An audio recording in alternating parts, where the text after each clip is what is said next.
There we go. Yeah, just check the adjustment. We're live, people. Are we ready? Oh, okay.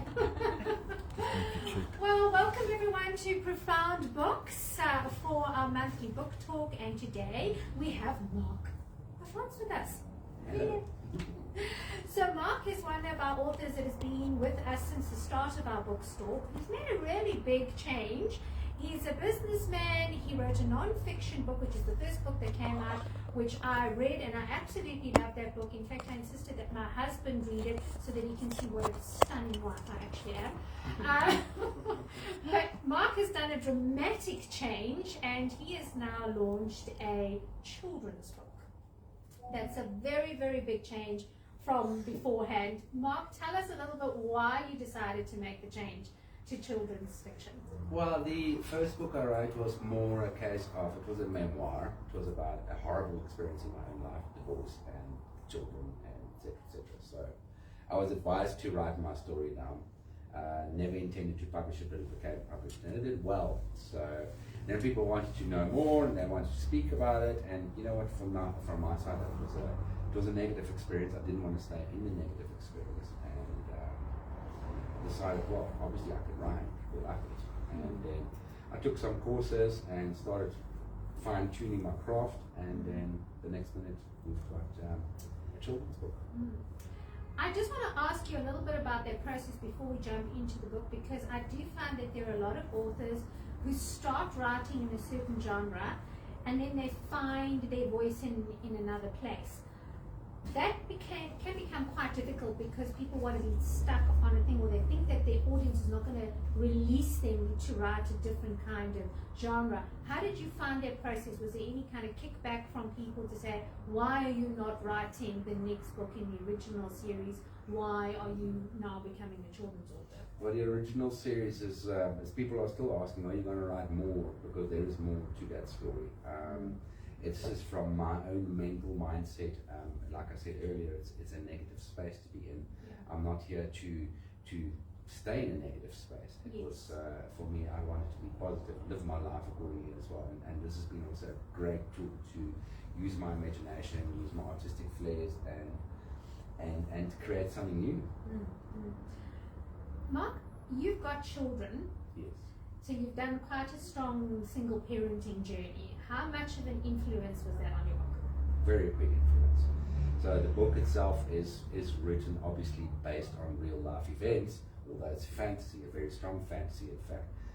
I like to imagine, and we always make up stories with the kids, bedtime stories. We create our own stories. We make up our own stories. And this book's actually about it started off about being about our dog. Okay, so we've got a very big Great Dane, and she's got a little bump on the head, which is basically two bony plates that have grown together. And one of my friends asked one day, what is that bump? And they said, shh, don't tell anyone. She's actually an undercover unicorn. Okay? They had to dehorn her because the unicorn horn is very valuable, and it just became from there on, it sort of pear shaped, and then the imagination started flowing. So, Now, Mark and I belong to the same writing group. He's far more disciplined than what I am. I pop in and out at will. But how much of an influence does a writers group have on your writing? hugely, and for me, I've learned a lot through the group, through the people, feedback from other authors, whether they like your story or not. But that's just an ego thing. I think more from a craft perspective, and by doing it, by committing yourself weekly. I know we spend an evening, a couple of hours writing, and life gets busy, and sometimes you forget, you don't feel like it. But for me, that commitment on a Thursday night's always been like, let's see what the others think. And we write about other topics as well. It's not just children's books or what we've written. We get prompts and we do exercises and use our mental muscle to basically create whatever you want and get an imagination flowing. And I think it's been a brilliant exercise, and I'm very grateful for meeting all you guys there as well, because we give each other not only from a writing perspective tips and tricks, but we also give each other encouragement. We find out about markets, about book deals, clubs, tenders, whatever it might be. So, and I've learned a phenomenal amount, not just in the writing part, but also from a marketing, sales perspective as well. Mm-hmm. Yeah, and besides complaining about load shedding, which is something we regularly do in the book writing group, sometimes they give those prompts, actually give you the ideas for other books. So I love Terry Pratchett, but I realized that when we wrote one of the prompts, I had a whole story idea that developed from there. So I have to revisit that after I'm finished my current work, but it's there. The seeds of the books are definitely there. So now tell me about, you said that a lot of this stuff is based on things that actually happened. Are the kids based on your children's personalities? Yes, they are. Yeah. Okay. But they are obviously the heroes in the story. Yes. Them and a bunch of friends, 5 of their friends, okay, which obviously I draw from their real friends. So I can see the pictures in my head. What they go get up to. They visited Tree House. What are they doing in there? And I just play along with them, but also to take the perspective from their mind. Yes. Yes. So I like to go put myself in that child mode and then see what they see. Yes. Now I have to say, I went against the rules. I did not sign the contract in the beginning of the book. Oh. There's a contract in the beginning of the book that if you're an adult, and unless you put your thumbprint there and you sign the contract, you're actually not allowed to read on anymore. But I did. So apologies. But if you are a parent that is buying it for your child, you are not allowed to read past that section unless you sign the contract. Tell us a little bit about the contract. So the contract is, okay, so it starts off that the children are the chosen ones. They've got powers that adults don't have, okay? So they believe in Santa Claus, they believe in Easter Bunny, they believe in the Sandman and all of these kind of things. And what happens there is, what I made them do is like, okay, you know what? The adults don't believe in this stuff anymore. Okay, we do. Okay. There are some adults that still believe, and it's all about the power of magic. So I say to them, okay, ask your adult if they understand this joke, and there's a couple of unicorn jokes in there, like on what street what do unicorns live, and the answer is on Main Street. And if your adult, for instance, doesn't laugh, okay, or if your adult doesn't have time for you to go away with that nonsense, okay, then they're not a trusted adult, okay. But there are some adults who are really like, yeah, cool, oh, this is nice, this is funny. Then they're a trusted adult. They can be added to the list. There is a list of number of adults that can be trusted. It could be their teacher, it could be their friend, or an older uncle, or whatever. But and usually the parents obviously is going to be involved, but it's for them to make them feel special. It's like, okay, keep this book safe because you're signing a contract, you're getting information in this book that only children know, and some adults. That's what it's about. The joke, the humor is really good. I think there's the thing about the person who she died from eating too much pasta. Tell us that joke. You're putting me on the spot here. That was Luigi, right? Oh, Luigi. The pizza delivery guy? Yeah, the pizza delivery guy. Yeah. So it plays in a very modern environment, although there's unicorns and there's portals and there's all sorts of stuff. It plays in a very modern environment. So they've got cell phones, they've got pizza delivery at the father arranged for a pizza delivery because they have to sleep over at the house. And Mario, the pizza delivery guy, is one of these dudes in his 40s, still lives with his parents. His parents own the pizza shop. It's the best pizza shop in town, but the town's only got 500 people. It's the only pizza shop. So, but he always, we are the best pizza shop in town. And he can talk and talk and talk, and the kids are actually not interested in Mario. And Mario's trying to get their attention. Like, what is it? You must have actually told me that. I forgot about it.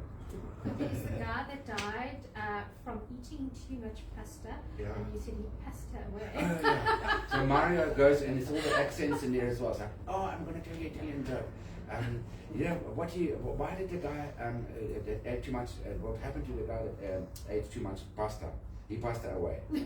So, and there's a lot of these little jokes in there. It's silly jokes that kids will understand. That they'll enjoy too. But I like it as well. So even though I didn't put my thumbprint over there, I think that I'm actually the ideal target audience. My favorite book when my daughter was in primary school was Geronimo Stilton. And I made her get every single book out the library. I was riveted to to the way that they did. So yeah, definitely, I think that people who are still light-hearted and got their childlike quality, they'll actually enjoy the story. But tell us what's going to be next after this, because you are writing up a storm at the moment. Well, I'm writing up a storm as much as I can. So the intention with this series, it's a series, okay? So this is basically an introductory book where you get to learn about the characters, what happens, and they learn in this book that magic and unicorns are actually real, okay? And the message I'm trying to get across is magic's all around you, okay? And it goes for adults as well. Like, you enjoy it, and I think a lot of adults will enjoy it, because the message is such, we are so entangled in our own lives, especially at the moment, devices and rushing here and rushing there, always timelines, etc. Take a moment and breathe and look around you, see the beautiful sunset, see the trees. The unicorn also, when they meet the unicorns eventually, they get advised by the unicorn people, by the unicorn itself, that their kids read bedtime stories about our world, okay? So it becomes almost a mirror image. They are in the unicorn world and they're like, wow, this is amazing. The unicorns, kids want to visit our world because they think our trees, our lakes, our buildings, our cars, everything is amazing for them. And we take it with a pinch of salt. So we need to focus on the positivity of our lives. And I think there is also, in terms of mental health for children, in terms of looking at the positive things. Take a moment and enjoy the tree outside. Look how the shadows fall. Look how there's a lot of things that kids just take so for granted, and people and adults as well. But sometimes, sit down and take a moment to enjoy. That's actually a very important topic, because I know that also, again, with my child when she was younger, the school used to have a coffee morning every 3 weeks, and then they come talk about different kinds of topics. Yeah. And one of the speakers said that when you as adults are focusing on the negative that's happening in your country, and you use words like, oh, this country's going backwards, or there's this problem, or there's the corruption, and that kind of thing, children actually don't want to put effort into their schoolwork anymore, because they think, what is the point? If there's no future for us, what is the point? Yeah. So you have to choose your words very, very carefully when you're dealing with young people and, other people as well, because you could just be having a bad day and you're chatting to someone else who's having an even worse day, and you don't know what the trigger could be for them. So we have George arriving. So, incredibly powerful message. I think that we all do need to find that bit of magic in our lives. Well, that's why I say as well, let the magic begin, believe, and that's what these. So there's a lot of stories, and also in the following up, there's a lot of stories from old stories as well. Like in book number 3, they actually go and travel. They go on this whirlwind chase to find the dog because she went missing, the unicorn, and she ends up. They end up in Bremen at the Bremen Stadsmusikanten, which is the Bremen town musicians. Okay, it's a well-known story. It's an old story which was published by the Brothers Grimm in 1700 and something, and all the details in the book. And they see the statue and they think, what is this? But they see something that's magic about the statue. And when they've all touched it, because you've got to touch these legs of this thing, you've got everybody touch for good luck. Okay, and you can't do one hand because then you're shaking the hand of one donkey. But then all of a sudden, when they've all touched the KPC, which is the Kid Power Club, okay, when they've all touched the thing, it comes to life, okay? And they're like, oh, so there's a twist on the story, on an old story, and there's like, oh, everyone's forgotten about us. We've been standing here in this market for 70 years, and my back is sore, and you guys don't know how heavy we are. But they all jump off, and then they also want to go after this because there's an evil professor that wants to take away the magic from everyone, wants to take away the magic from the kids and from the world, and make it into a negative place. See, that's your antagonist, in the story. So this guy is elusive, and they have to actually fly all over. It goes into wonderful weird places all over. It sounds like fun, and I love the beginning when they get the unicorn. But I know, when I started reading, I'm like, but isn't this is a dog? What? And so it took me a little bit of a while to actually, oh yes, it's the undercover unicorn. So did you craft that particular dog specifically on how yours looks? The color and all of that kind of thing, or is that something you came up with? What it looks like in there is what it really looks like. Okay. So even in school, I've done some school talks as well, and been selling in schools and readings, and sometimes I take the dog with Yes. which is huge. You brought her to the book fair, so the book fair that we had in that's right. October, you had Yeah. you had the Great Dane. Yeah. I call them the ponies because they're like little Shetland ponies in size, and they're very So strong. in this world, the dog, and then later on also in the next book, the cat, okay, which is their pet, has also got these magic powers. They each have their own portal. So the dog takes the kids into the portal, and the minute they're through that portal, the dog becomes a unicorn. Okay, it turns out the cat later on is actually also a magic, animal in this world.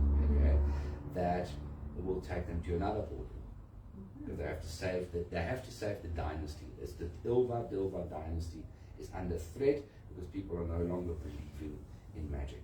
Okay, they're no longer believing in Father Christmas. They're no longer believing in Easter Bunny or in any of those things. Okay, so I want them to believe because the imagination is magic, right? So there is, for instance, in the next book also, at the pizzeria, they're going to go to the pizzeria where Mario is. And Mario and his father are serving them lasagna, and there's a couple sitting next to them, an elderly couple, guy with grey hair and a big beard. He's a nice guy. He's got a nice dog, And he sits and chats to them, and he's like, the kids are like, you look very familiar. And they're like, this could be. And he winks at them, he knows something that they don't know. They're fascinated by this guy, and they can see there's something up with it. Anyway, his name is Chris, and his wife's name is Mary, okay? And they go off, he mentioned, okay, nice to meet you. They go off, and they get outside of the pizza, they get on the road. He gets on a big fat Harley, puts on leathers, and the old guy is like driving off with his wife in tow, and she's screaming like a banshee. And he keeps on coming up, sometimes with a gang, like a leather motorbike gang. He's always friendly, they're always helpful, they always do something. So the intention here is in a couple of books from now, book number 6 or 7 or a Christmas edition, this guy's actually Father Christmas. But during the year he rides motorcycles and he's got, full of tattoos and he's got one of those types. Yes. And his wife's Mary, so it's Merry Christmas. And then his name is Chris. So, but you don't see that in the story now, but you'll find out later, that's why he was so familiar. That's why, okay. So during the year he does that. Okay, so now when is the next book coming out? Because I need to find out more about that. Well, the next book should be, the next 2 books actually are written. Okay, we're doing some artwork on it now and some editing. In principle, the next book should be out to the public in June. Right? Ooh. And the 3rd book should be 2 months later. Ooh, okay. But So that's doing the rapid aim and the release. target. I'll have to put everything on Facebook. I have to put everything on LinkedIn and all over the place. I'll market it. So I'm intrigued by the artwork that you've got in over here because it's, by the way, full color. And so how did you just leave it up to the artist's imagination, or did you give specific briefs on what the different images needed to look like? I'm intrigued because we've got other authors in the group, and that's something that they would find very fascinating on how you're briefing an artist for your work. Okay, so I'm working with Michelle Lars on this one. So she's a graphic designer / artist, and I think she's done quite a nice job actually. But we speak a lot, okay? Or we have spoken a lot while we're doing the production of this book. And it's like, my aim and target was to put a picture in each chapter, okay? But it's also a learning curve for me as well as for her because she's a new artist, in terms of writing books. So I would sit on the phone with her on a WhatsApp call and would say, okay, I want this picture. Can you see what I'm saying? So I want you to have this hand coming out and I want the perspective going backwards, but I want to see the unicorn and focus and inwards. And I want the audience to get drawn into it, and that's how the cover came about. Other things I wanted to make sure that it's not just these old-fashioned pictures or stuff that's been done before. So I said, add in sparkles, add in magic, add in more color, add in, I want to see the kids' faces more. And it's not easy because there's one picture in there, for instance, with a boat. They're sailing on a boat outside of the tree as they go down the river.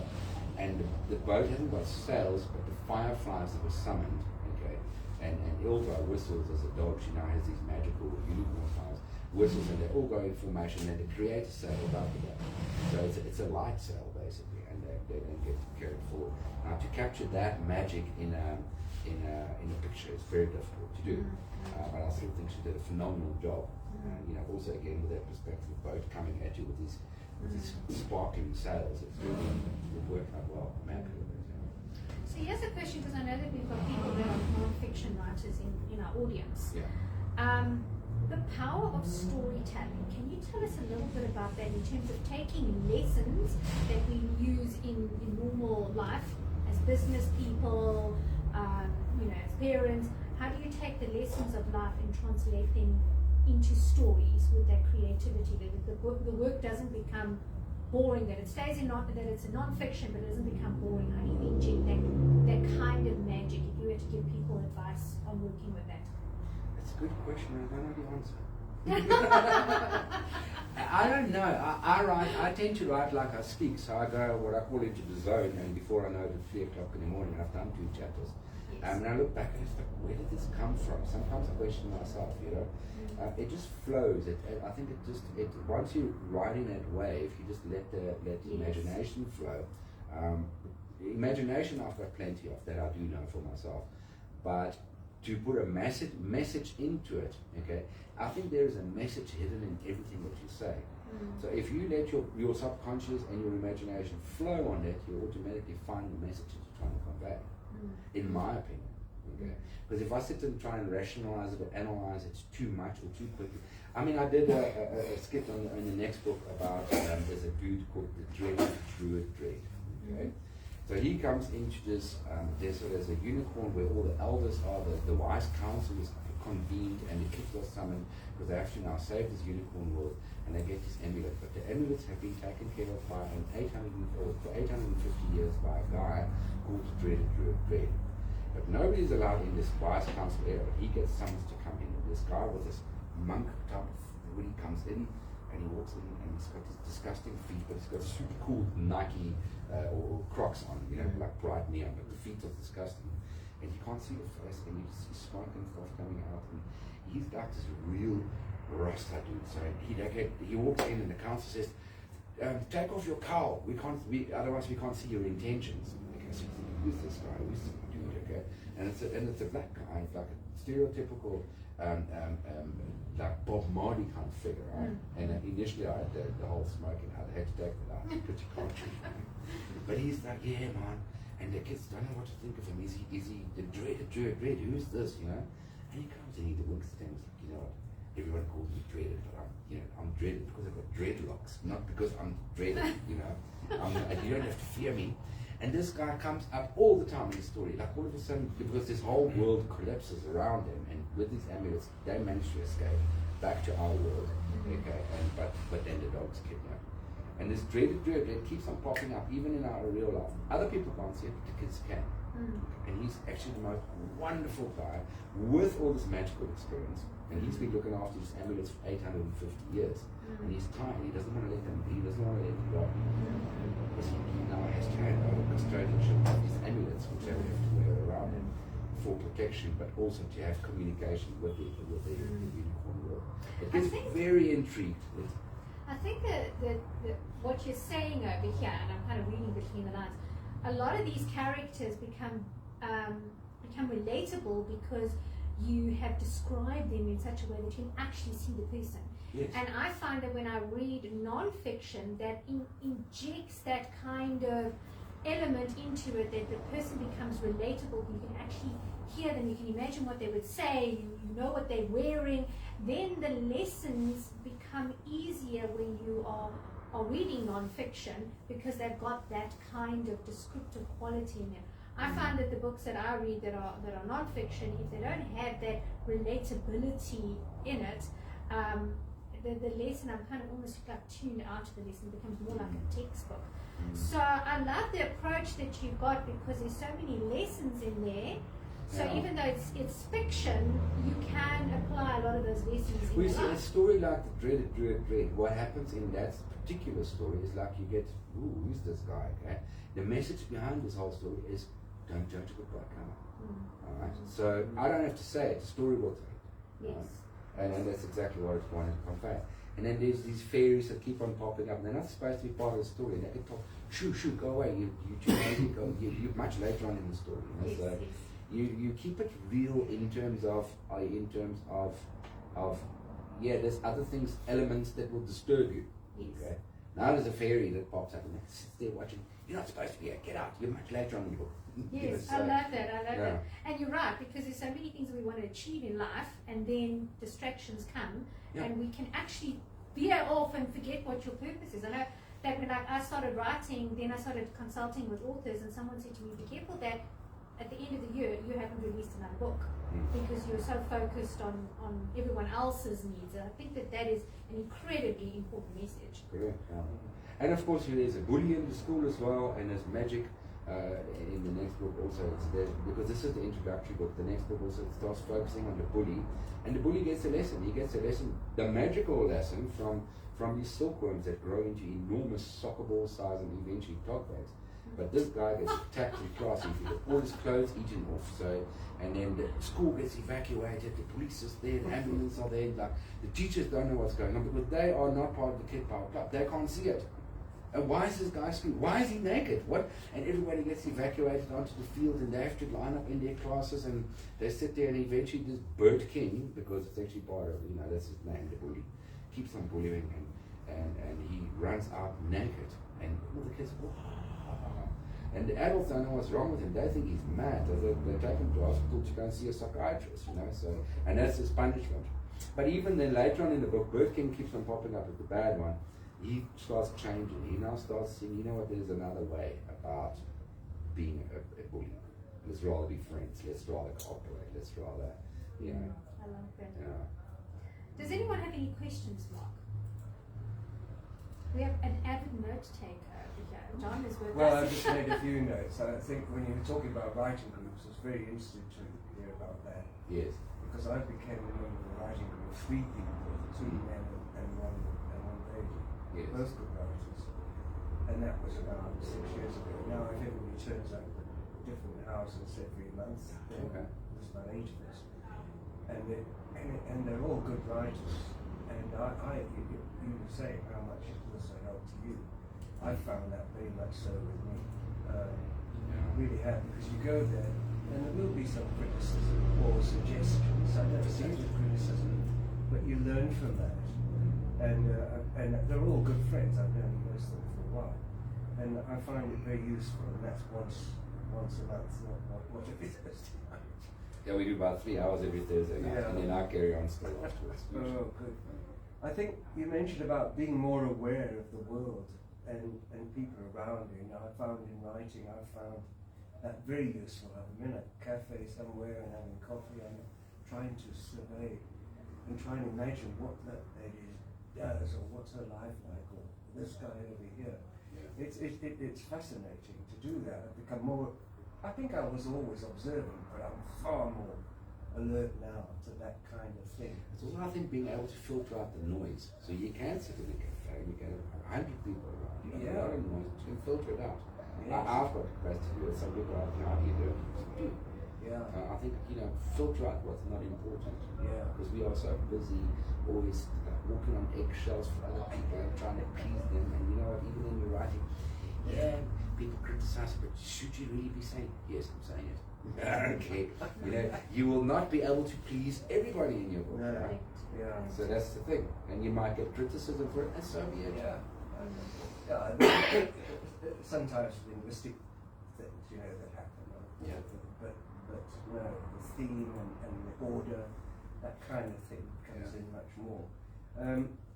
Briefing your cartoonists, what you want to convey. The example I had, I found a really good cartoonist and a good friend of mine. I hadn't realized how good he was, and he did some cartoons for my book, and there was a racial aspect, because writing about South Africa, you have to be aware of that. Yeah. There was a picture of a basketball game, and they were all white. And I said, no, I can't have that, that's very sensitive. Absolutely. And so he changed that, and he realized he was sorry that he'd done that, he hadn't thought about that. But you've got to think about things like that. No, absolutely. My characters in the book, although, there are one or two, there's an Indian friend, there's a black friend, there's a Chinese friend, they're all multicolored. No, that's great. And that's also the message that we want to drive home, because kids don't see color. in any No, case. they didn't. So you got to bring in the whole mix and pot and the Yeah. soup and let it stir Absolutely. together.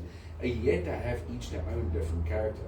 Okay? Yes. So in real life, the black boy might not really be black, but I mean, it might as well be a black boy because it doesn't matter. It's a skin color, right? That's right. But the characters come through very strongly in the book as well, so you get to know each character. And there's a Yes. lot. There's 7 of them in total, Yeah. main characters, Yes. and they are also featured, and they will be featured in future books as well Yeah. on the cover, and Yeah. you know, so it will be for everyone. Yeah, the cover's very important, Yeah. isn't it? And the other thing I just wanted to mention was one of the great messages you can get across in a novel. What I enjoyed doing was you can make the story go whichever way you want. You know, and that prompts me to write because I think based on something that did happen, you can change. I can do whatever I like with it, and that's wonderful. Yeah. And I think, you know, a good example is writing about people who judge people very quickly. Don't be very careful how you do that. You don't know who you're talking to. I had an experience the other day, walking out of the hospital. Not that I was in hospital, obviously somebody. And there was a lady on the right there, and I just said, okay, well, so, you know, I didn't think, who is she? And I found out later, you know, about her life. And you can easily, not that I dismissed her, but I thought I could have said more to her, had a chat to her, you know, why not? Yeah.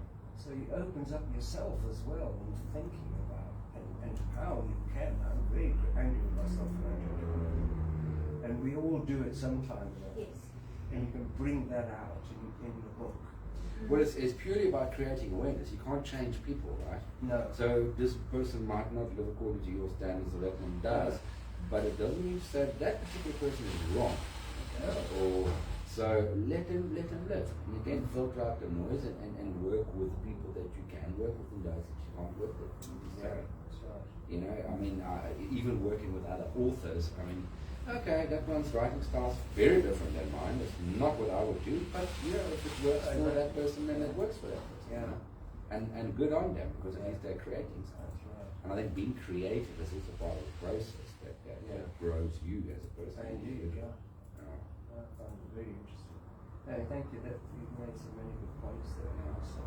And what I also do in this particular book, so whatever is current in the news, because it's not just fantasy. There's cell phones and there's the Google stuff. They actually search stuff. So it's not like an old-fashioned story. I'm only going to talk about unicorns. It's talking about a lot of things. So they are actually going to end up in CERN, okay, which they're in Switzerland in that underground nuclear. But there they're looking for the God particle. They do the Hadron Collider, right? So I've done a bit of research on it, and I'm probably talking about rubbish, but they banging these atoms together. There's a scientist for real. They are looking for the Brixton Higgs, and they call it the God particle.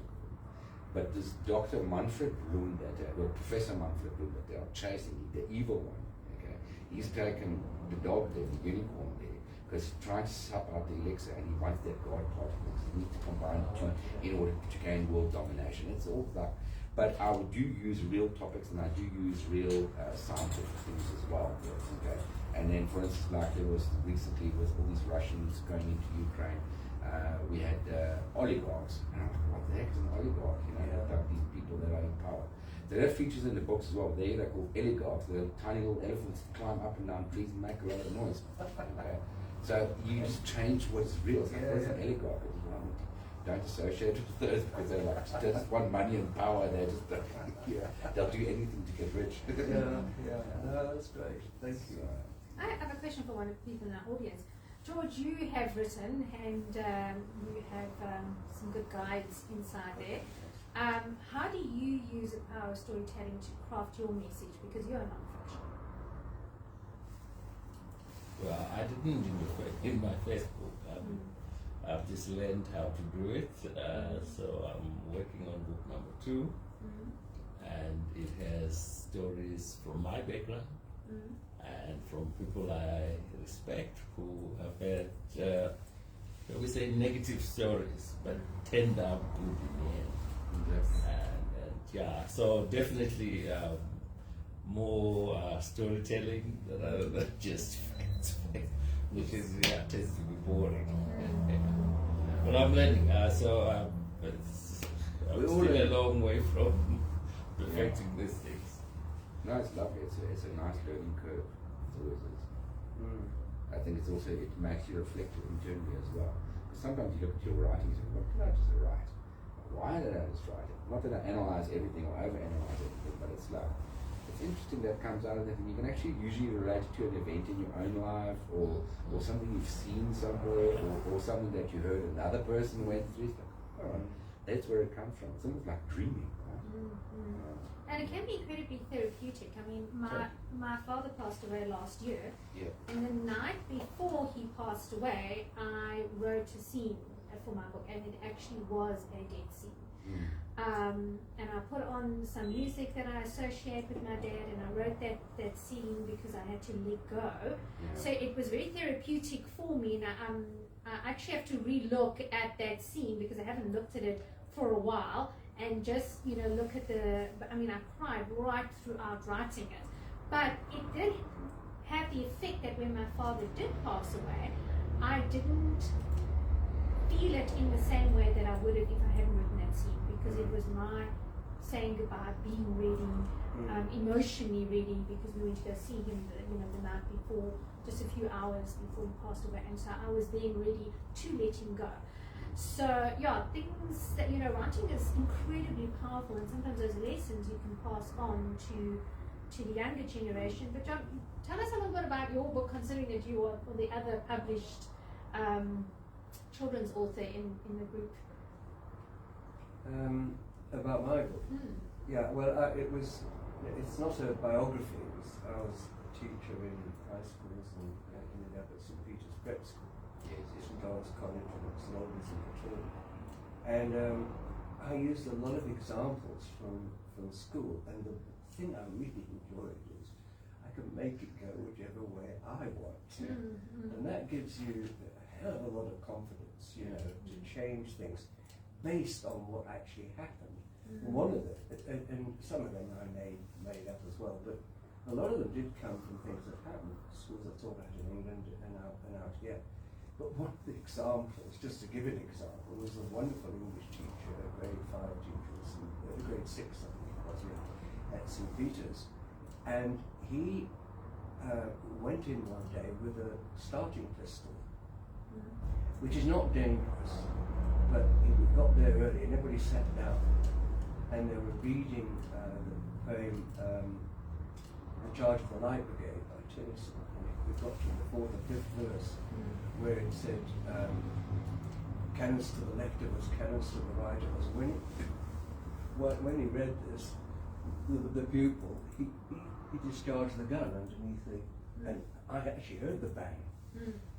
And he looked up, and all the kids were flat on the floor. He taught them well about an emergency. Yes. And then when they looked up, the rather sheepish Jimmy Benson was standing there and they started laughing. And then there was a boy who jumped out the window, and they could just see his glasses. Thank goodness it was on ground floor. Yes. And brought him in.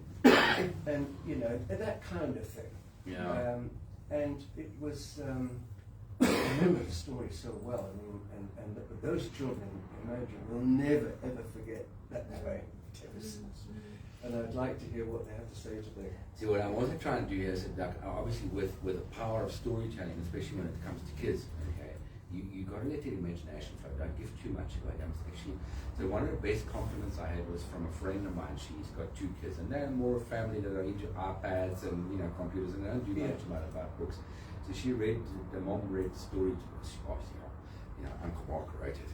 Okay, so she read the story to the book, saying her 6-year-old daughter said, "Mom, I like the story. I can see the pictures in my head." And I thought that was such a beautiful compliment. Because then it's like, if they can visualize it, then I think you've achieved your goal, right? And that was like really a super compliment to hear that. So and again, I think the world we live in right now is far too much devices, and with the devices and stuff like that, they get sucked in, they switch their mind on zero. There is nothing left for the imagination anymore, and I think it's got its place, but it's also wrong.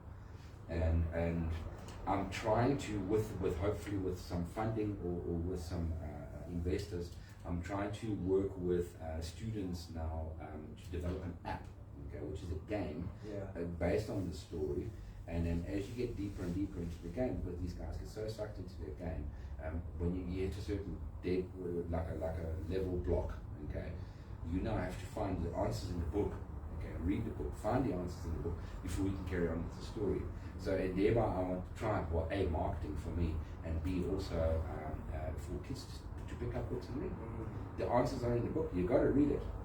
And then hopefully they'll get in, and that's why I'm staggering the release of the series as well, one every 2-3 months.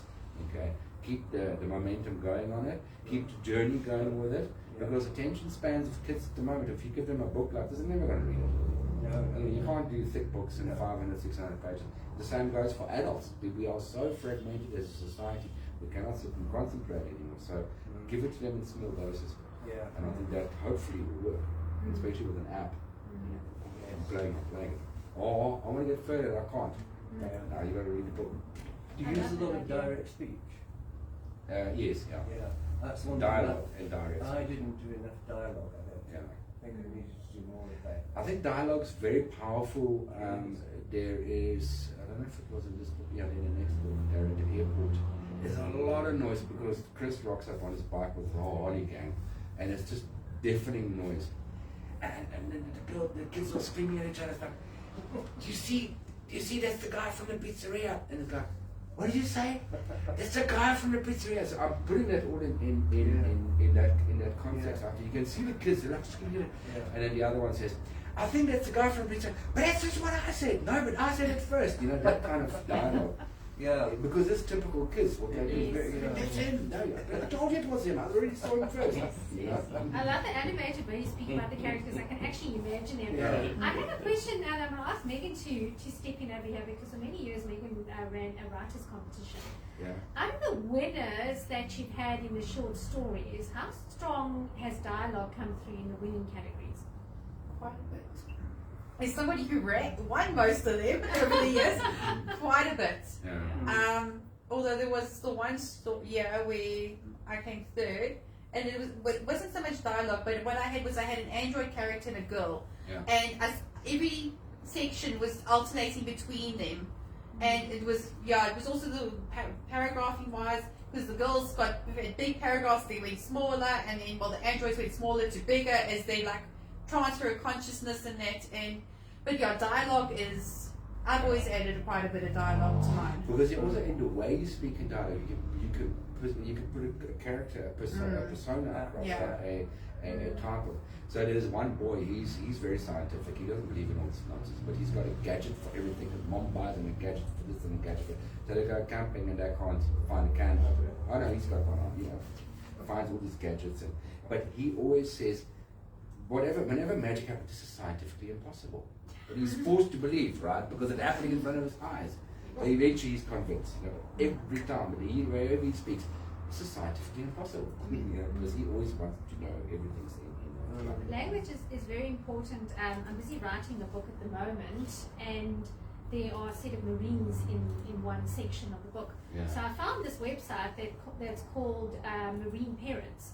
And they have got a whole bunch of terms that Marines use, so that when your child comes back from war or training camp, they don't seem like an alien to you. And the one that was to me that stood out the most, and I just don't actually know how I'm going to put that into the book, was moonfloss. Moonfloss is the word they use for toilet paper. So I love that word, but I don't know if I really want to do like a toilet scene in a book. But that way they've got their own language, their own vibe, and that becomes really important in the storytelling. So, are there any other questions before we close up? I just had one observation. Yes. Your Mario pizza guy sounds. He was inspired by the Super Mario Bros. Movie. No, I just call him Mario. No, but also it's an Italian. Possibly, although I don't know, I don't really. You started describing him, and my first thought was Super Mario Bros. Mario, and his old father is still cooking the pizzas, and Mario is the best pizza in town, Well, there is a picture of him here with his credit card machine. You got to pay. He rocks up on his scooter at the treehouse, and then you got to pay. areas, like sort of an elderly guy. Yeah. More elderly. In Well, his maybe it's 40s. also because And the other piece Kim of originally thought his name was Treehouse. Luigi. Yeah. It also could be why I thought of it. Yeah, possibly. Yeah. Excellent. Well, Mark, thank you so much for joining us today. I Thank really you for having me. appreciate it. Yes. So the books are here available at the moment, and you can also buy them online for all the people who are online. Head over to Profound Books and look at the gift section, the authors section, look for Mark and you'll find his other book there as well. Book number 2, you remind us when it's coming out? Let's put it at the end of June. Okay, so We're doing art on it at the moment. we'll yes. probably have to book you for the July talk then. For the real launch. Watch the space. Excellent. Thanks everyone for joining us. Have a cup of coffee. Mark's books are available for sale today, and then you can have a chat and ask him some of those questions that you didn't want to have on Facebook. Great, thank you. Thanks.